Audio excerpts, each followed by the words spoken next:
The lights are reflecting that custom model of that Eurocopter absolutely amazingly. It looks really great. It looks so good. Hello FlightSim fans and welcome to the Practically Geek channel.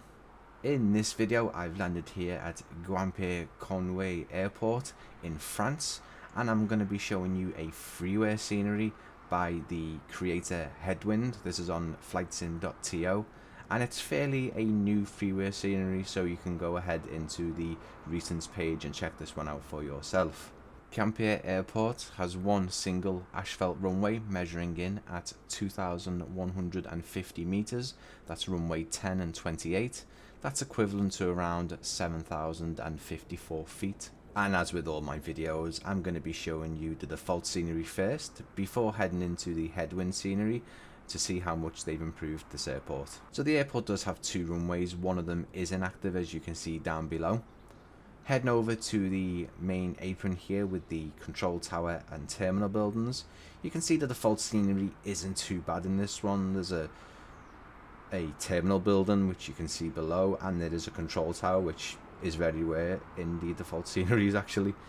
The landside area with the car park and the utter monstrosity of the roundabout with the cars, I don't know what they're doing, but yeah, I can imagine this is going to be quite a good little improvement to the default scenery.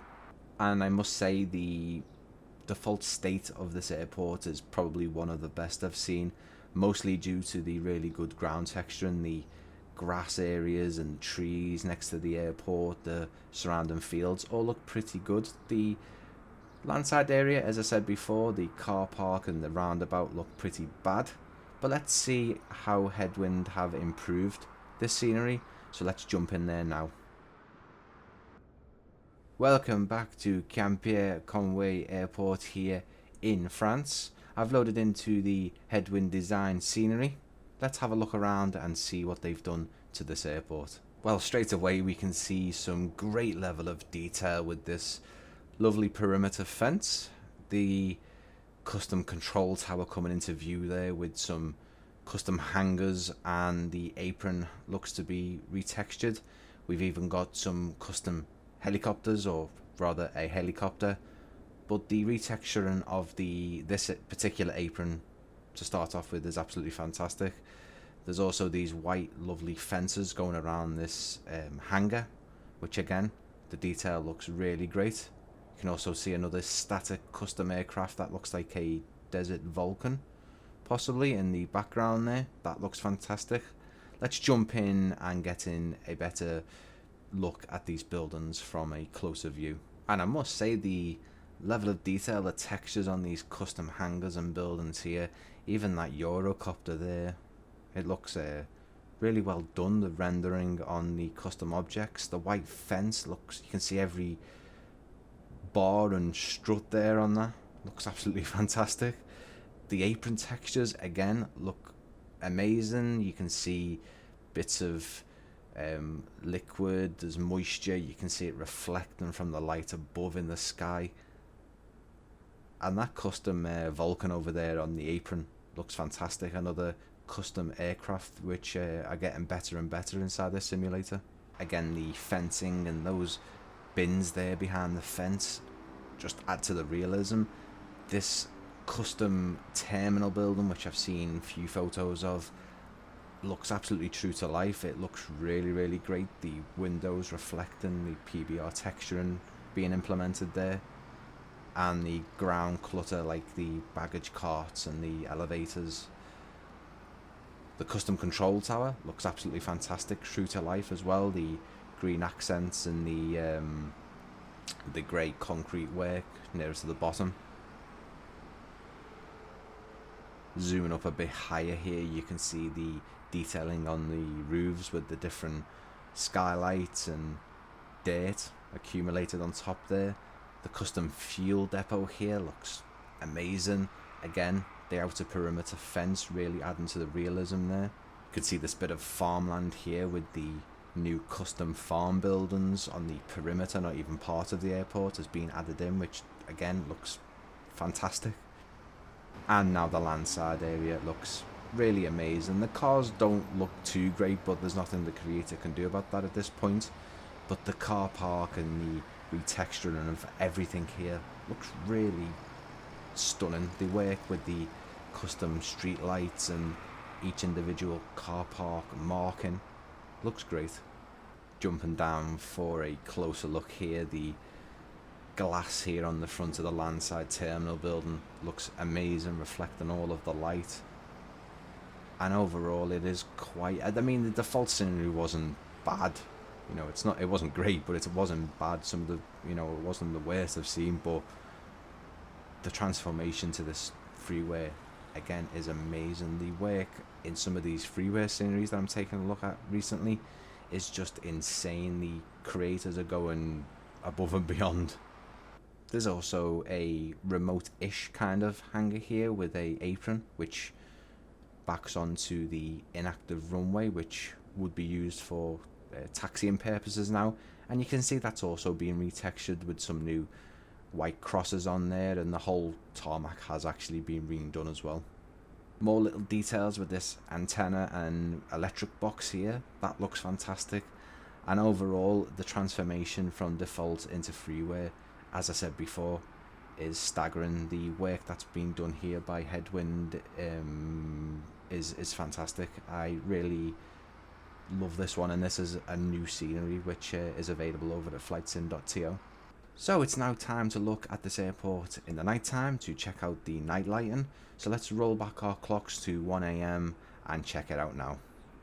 Well, there's a lot going on here, isn't there? There's a lot of light coming out of that custom terminal, and I must say the use of the kind of orange and yellowish hue of the lights, maybe not the modern LED white lights you can get, but certainly they do look really amazing and they do stand out. So let's take a closer look. So there seems to be no lighting on the apron where my aircraft is parked. Certainly that's what it might be like in the real airport, but shooting over to the helicopter hangar, the lights are reflecting that custom model of that Eurocopter absolutely amazingly. It looks really great. It looks so good, and so does the terminal as well. You can see kind of a faked interior texture going on, but those lights look fantastic. They really do. The spotlights just to the left, the apron lights, are casting a really lovely orange glow across the apron, and you can see all the different markings.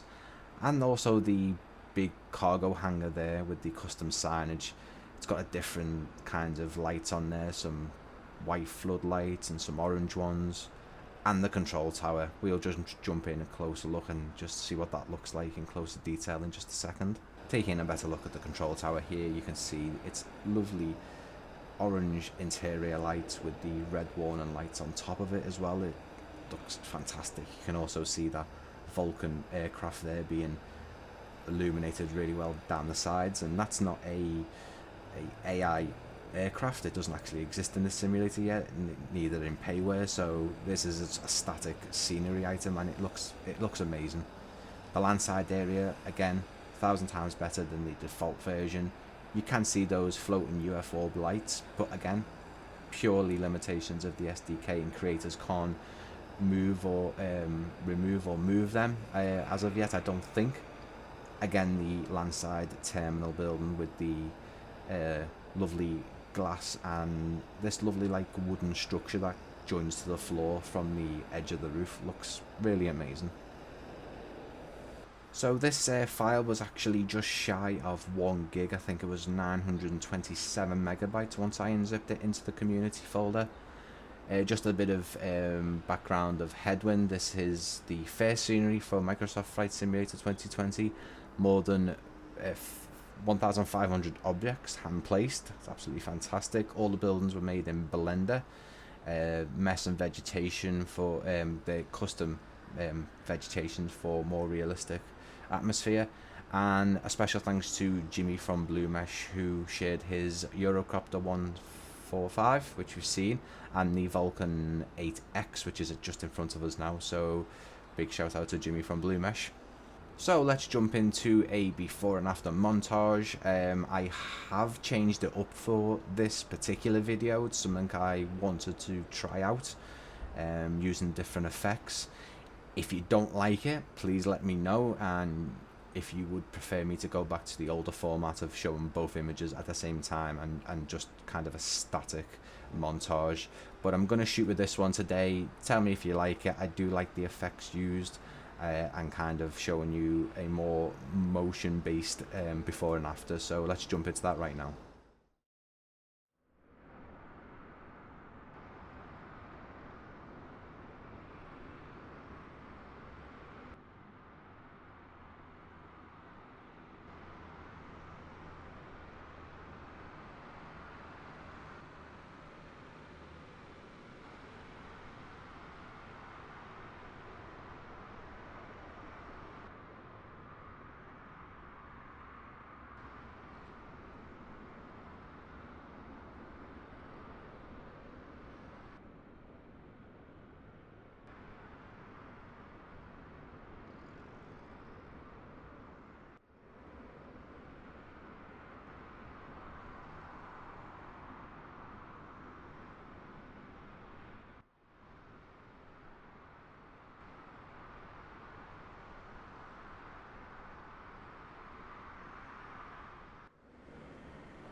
So that was Quimper Cornouaille Airport here in France. If you've enjoyed this video, please give it a big thumbs up, and please consider subscribing to the Practically Geek channel for more videos just like this. Thank you for watching today, and I will see you again very, very soon.